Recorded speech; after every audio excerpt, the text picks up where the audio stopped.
Be still and know that I am God. Be still and know I am God. Be still.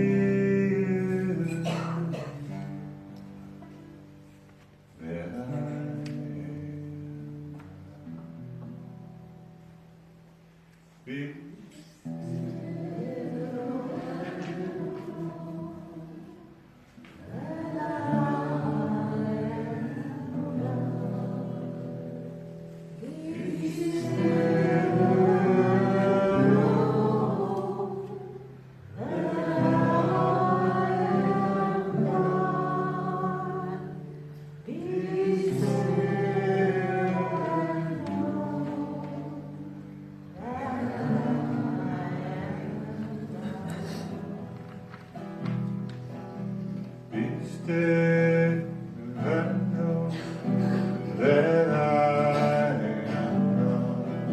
Be still and know that I am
God.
The readings tonight are going to be in a little bit of a different sequence and a little bit different. Again, the theme tonight is particularly from the perspective of Kriya Yoga and the Judeo-Scripture sort of mindset and philosophy. How do we create peace personally in our lives, and then how do we create peace collectively? Because part of the mission of the Assisi Institute is to be a force for peace. So I'm going to start out with a reading from Yogananda, and then is the text. It's a quote from Thomas Merton's Conjectures of a Guilty Bystander. And I'll introduce Thomas in a few minutes. About 9 of them? Yes. All right. So the first reading is from Yogananda. After attaining union with Spirit, the devotee's plane of activity changes. Instead of working in the world while looking toward God, the devotee feels himself in spirit, even when he sleeps, eats, or works. He realizes that God has become his nature, his little self, as well as all other selves. He beholds the entire material world as a God-saturated cosmos.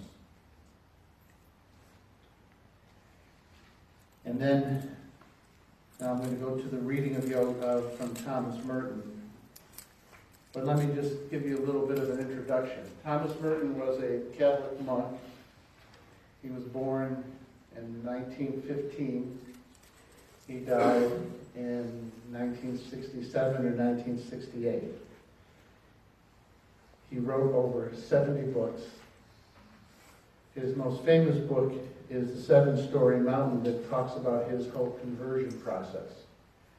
A little bit like St. Francis of Assisi in the sense that he wasn't born a saint, he wasn't born enlightened. He went through the same processes that we have to go through. And in fact, in his conversion process, he spent some time at St. Bonaventure College in Olean. And he applied to be a Franciscan. And they told him he wasn't quite there to be a Franciscan. They rejected him. So he became a Trappist monk. And he spent his entire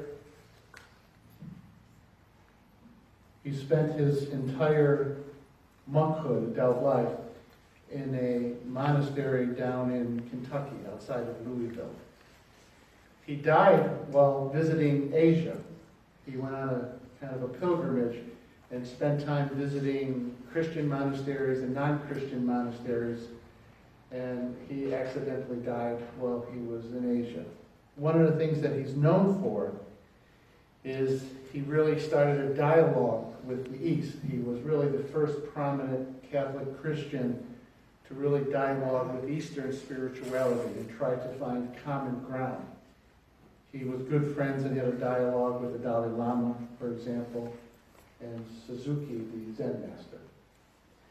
So what I'm going to walk us through, again, from Yogananda's perspective, is a quote that is taken from one of his books called The Conjectures of a Guilty Bystander. And he had a mystical, contemplative Christ consciousness moment, and that's where the quote comes from. But let me start here. Again, we're all interested in peace. We want personal peace, and I think we all want to create peace in the world and in society. But Jesus made a very kind of challenging statement in John's Gospel. He wants to give us peace. And one of the things he said to his disciples shortly before he died was, I give you my peace, my shalom. But the peace I give you is not the same peace that the world tries to give you. It has a different origin. It has a different energy. It has a different source. Let me say it this way. We can pass laws that replace unjust systems with just systems, and we should do that. But you cannot legislate away the lust for power. A law can't do that. We can try to redistribute wealth, but you can't legislate against greed. You can pass laws, and we should, that respect the equality of every person. But you can't force a person to give up their prejudices. See, the consciousness that created the problem is never the consciousness that can solve the problem. A transcendental, a higher force, a higher power has to be the driving force that creates personal peace and creates peace between people and between nations. The peace I give you, Jesus said again, is not like the peace that the world gives you. We'll read a quote from Martin Luther King. And this was towards the end of his life when he was getting a lot of resistance. And people tried to discourage him from his path. And I say to you, I have decided to stay with love. For I know that love is ultimately the only answer to humankind's problems. I know that it isn't popular to talk about love in some circles today. And I'm not talking about emotional bosh when I talk about love. I'm talking about a strong force, a strong and demanding love.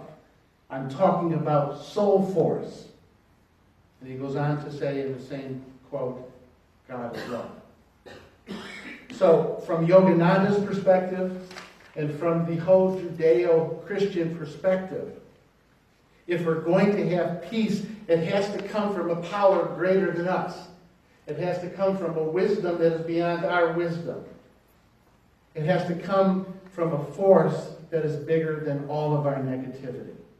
It's a transcendental force. So let's get back to Merton. Before I get to the quote, I want you to understand that Merton spent years in his monastery meditating and praying every day. In fact, he needed to pray and meditate even more than the other monks did. And so he got his superior in the order to give him permission to turn one of the tool sheds into his private little hermitage that he would go and meditate in. In the last 4 or 5 years that he was alive on the monastery grounds, he went into a hermitage and became a hermit. In the silence all the time. I met a man a long time ago when I was in graduate school who actually lived in that monastery with Merton and was a disciple of Merton. And he told me the story that Merton had some of the young monks with him and they were doing some chore and there was a fire in a barn on their land. And they were going, of course, to put out the fire. Certain times during the day in a Catholic monastery, they ring a bell and you have to stop and you have to pray the Angelus. So while they're on their way to put out the fire, the bell rings. And the monks keep on going and Merton says, "Stop! The barn's on fire." And he said, "I know, but we must pray the Angelus first." It's a short prayer. And nobody was hanging out the window, almost dying. But I just wanted to show you, without that commitment to meditation, without that commitment to silence, what he experienced in this wonderful mystical moment would not have happened. You see, what was true for Thomas is true for us. If we are going to be a force for truth, individually and collectively, we must tap into a consciousness and a force that is bigger than even our goodwill. That's what Merton did. All right, so to put the quote into the context, he was going into Louisville for a doctor's appointment.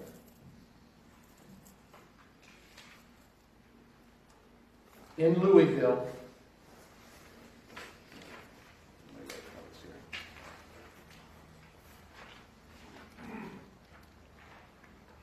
in Louisville, at the corner of 4th and Walnut, in the center of the shopping district, I was suddenly overwhelmed with the realization that I loved all these people, that they were mine and I was theirs, that we could not be alien to one another even though we were total strangers. Now, I wanted to read that first line because we don't meditate, we don't go into the hermitage, we don't go into the cave of our hearts just for us. Just like Merton brought it into the world in a shopping center district. We're called to bring our consciousness, our faith, into our everyday, ordinary circumstances. We're called to be the bridge between heaven and earth. We're called to channel heaven into our day-to-day lives. The second thing is Merton talks about his heart opening up and just falling in love with all these people. See, in the very beginning, let's go back to the story of Adam and Eve before the fall. Their hearts were wide open, and not just in some hallmark sentimental sense. Their hearts were wide open, and the very love of the divine flowed through them. In the beginning, there were no tribes. There were no religions. There was no in-group or out-group. Everyone's heart was open, and everyone belonged to everyone. That's what Merton was re-experiencing, coming from his silence and his meditation. His heart opened wide. And there were no more conservatives or liberals, Republicans or Democrats. No more gays, no more straights. There was just family. His heart was open and it embraced everyone and everything. If we want peace, we have to meditate and pray and go into the silence. But we have to dare to open our hearts to everyone. If you remember, those of you who were here a couple weeks ago, I said it was your obligation to pray for Donald Trump. And I could feel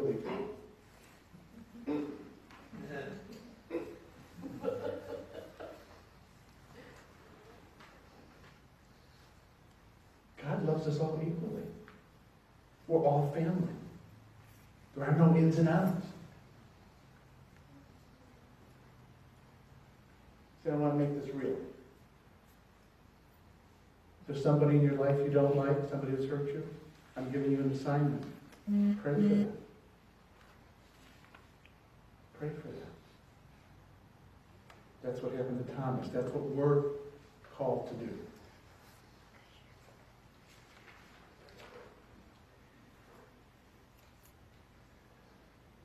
He saw that they were mine and I was theirs, that we could not be alien to one another, even though we were total strangers. It was like waking from a dream of separateness, of spurious self-isolation in a special world. The sense of liberation from an illusory difference was such a relief and such a joy to me that I almost laughed out loud. I want to go to this line. It was like waking from a dream of separateness, of spurious self-isolation in a special world. This notion of division, one tribe being in and out, it's an illusion. When God looks down on us, God doesn't see separateness. God sees one big family. Yes, with individuality, but one united family. This whole notion of God being here, us being there, and us being separated from one another, it's an illusion. Let me make this really concrete. You know, what's true below is true above. Last summer, I did one of those DNA things I sent away for.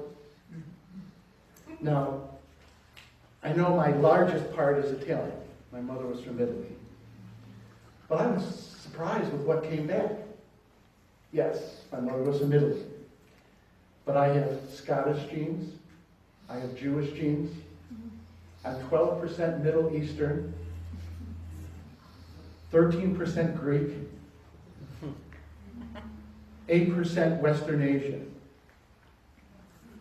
And there was like 7% other. They didn't know what it was. Vicky said, that's Neanderthal genes.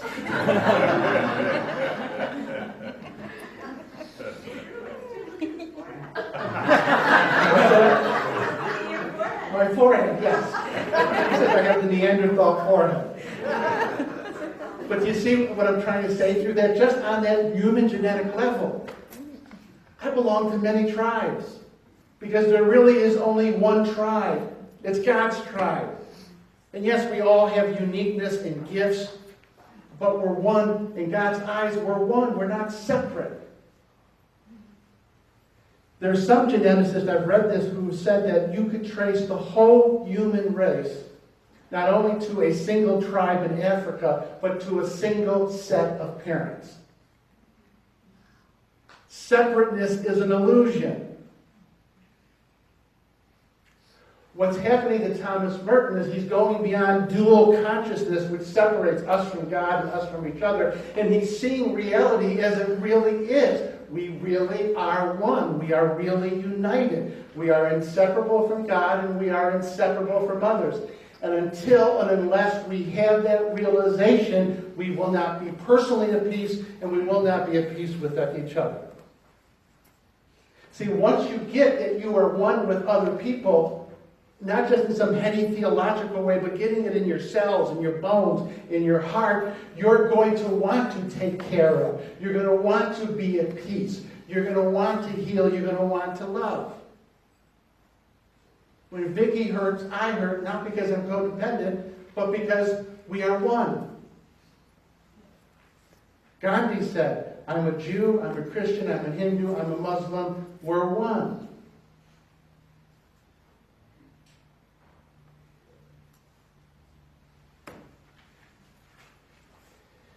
The sense of liberation from an illusory difference was such a relief and such a joy to me that I almost laughed out loud. I have the immense joy of being a man, a member of a race in which God himself has become incarnate. When our hearts open, we are filled with love. We are filled with joy. We are filled with happiness. And think about it. When our hearts are open and we're filled with happiness and joy, it's much easier to love. It's much easier to be generous. It's much easier to see the other person as your brother and as your sister. We're meant to know the joy of God. We're meant to know the peace of God. We're meant to know the love and the bliss of God and to live from that bliss. You see how what Merton is describing is what Yogananda talks about when he talks about self-realization, soul-realization. This is it. He's describing it. As if all the sorrows and stupidities of the human condition could overwhelm me, now I realize what we all are. And if only everybody could realize this, but it cannot be explained. There's no way of telling people that they are walking around shining like the sun. It's an interesting metaphor, shining like the sun. This is how one of the ways that Yogananda describes the soul. God is the sun. And our individual souls are rays of light emanating from the sun. So what does that mean? I want you to think about this. This is the metaphysics of peace. And we have to have this realization if we're going to have peace. You and I are drawing life from the same God. The God that is in me, the God that is breathing life into this body-mind unit, is the same God that is in you, breathing the same life in you. We all emerge from a common source, from a common ground. God. God is sustaining me and God is sustaining you. We are not unrelated. we are intimately bound to each other. We are one, playing this game of creation with God. Think of it this way. I'm just trying to give it to you on a human level, then on an upper level. I remember the first time I held my oldest son, Nicholas. He's 36 now. I remember the first time I held him like it was yesterday. It was like I was holding a piece of myself. He was part of me and I was part of him. Literally, genetically. And I just naturally wanted to love him. I just naturally wanted to care for him. I just naturally wanted to protect him. Why? Because we were bound together. Well, as our heart begins to open and we begin to see the way that God sees, we realize that we are all genetically related. We all have the same divine DNA in us. And once we begin to have that realization, nobody has to tell us to behave. Nobody has to tell us to be generous. We will be generous because that's what we do to whatever we're connected with, to whomever we feel like we are brother and sister to. But it only comes about through silence, surrender, meditation, and prayer. Remember, that's the backdrop to Merton's experience. You continue to read. That it was as if I suddenly saw the secret beauty of their hearts. Thomas Merton is seeing how God sees. You want to know how God sees? He's describing how God sees. And if we're going to create peace in our personal lives and we're going to create peace in the world, we have to open our hearts enough to see how God sees us. All the time. That it was as if I suddenly saw the secret beauty of their hearts. The depths of their hearts where neither sin, nor desire, nor self-knowledge can reach. You can't get to that core through analysis. And your worst mistakes in your life, your worst sins, they don't pollute your soul at its deepest level. They don't injure it. Because at the core of who you are, who I am at all times, is the image of God. Who we always are in the eyes of God are his or her beloved son, beloved daughter. Again, those of you that are parents, can't you relate to that? My kids are adults now. But I always still see my little boys in them. That I held, that I played with, that I wrestled with. When God sees us, God sees into the core of who we are. God sees the divine image and says, oh, there's my daughter. There's my beloved son, my beloved daughter. That's how God sees us all the time. That's who we really are. Everything else is temporary or it's an illusion. You have to learn to see with the eyes of God. The core of their reality, the person that each one is in God's eyes. If only they could all see themselves as they really are. If only we could see each other that way. All the time. There would be no more war, no more hatred, no more cruelty, no more greed.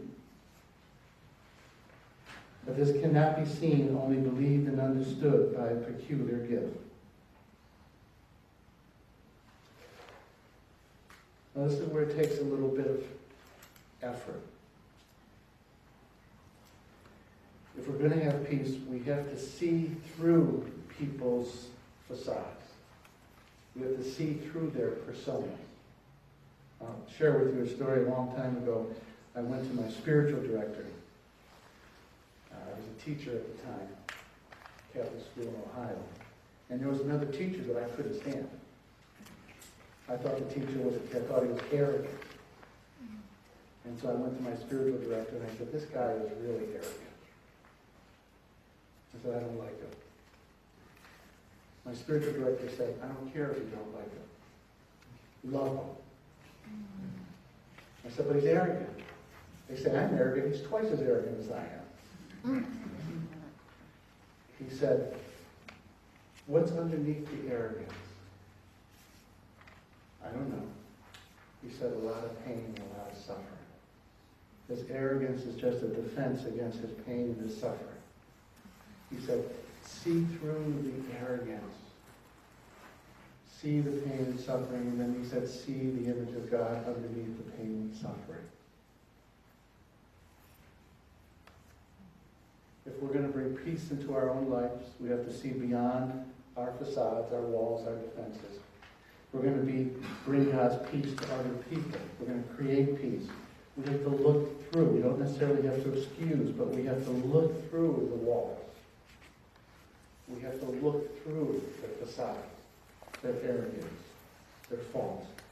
We have to understand that underneath them, there's a lot of pain. But underneath the pain is the image, the spark of the divine, the image of God. But we have to make the decision to see through it and underneath it. You know, that's how God sees us. You know why God is merciful to all of us all the time? Because God sees through us. God understands why we do the stupid things that we do. God understands that we're afraid. God understands that we're wounded. God understands that we can't trust. God sees through that and sees the image and the likeness and never ever gives up on us. That's why I say pray for the people that you don't like. That's a way of seeing through what you don't like and capturing the essence. And the more that we can dare to see through and capture the essence of people, the more our gaze heals them and brings the true self out. I'm going to close with something from Merton, then I'm going to close with a little story about Francis. Merton makes this statement at the end of this quote. He says, I have no program to teach you to see this. He said, but the gate of heaven is everywhere. So I do have a program that Yogananda gave us to see this. Every day, make a conscious decision to choose to come from your heart. Don't assume that you're coming from your heart. Every day, choose to make a decision to come from your heart. When you're sitting with someone, breathe into your heart. Pray into your heart. Look at them through the eyes of your heart. That is the gate to heaven. That is the gate to that transcendental grace and power that can take us beyond our limitations and take us into God's true shalom, into God's true peace. From the heart. Look at yourself from the heart. And then look at others from the heart. Make a decision to do that. And when you can't do it, ask God to do it for you. There are times that I'm sitting with someone and I'm really frustrated. I can't go to my heart. One of my simple prayers that I would say, do some form of it yourself. I'll say, Yogananda, give me your heart so that I can love. Give me your heart.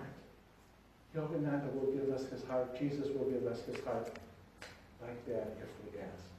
But every day we have to make the decision to come from our heart. I'll close with this story. Captures it perfectly. From Francis of Assisi. It was really at the very end of Francis's life. He was ill. And was pretty much just staying in one place and being taken care of by the friars, by the brothers. And the mayor and the bishop and Assisi were locked into this big argument. They were vying for power. They were being stupid. And they both called for Francis to come and solve it, to mediate it. Francis wasn't well enough to go. But what he did was he sent one of the friars. And he said to the friar, have them chant. He wrote a beautiful prayer poem song called Canticle of the Sun, Brother Sun, Sister Moon. Captures everything that Merton talks about, captures everything that Yogananda talks about. And he said, you have them sing that again and again and again until their hearts open. And they did. And in tears, the mayor and the bishop apologized to each other and resolved their differences. So I'm going to read this to you. It captures everything of what I've taught tonight.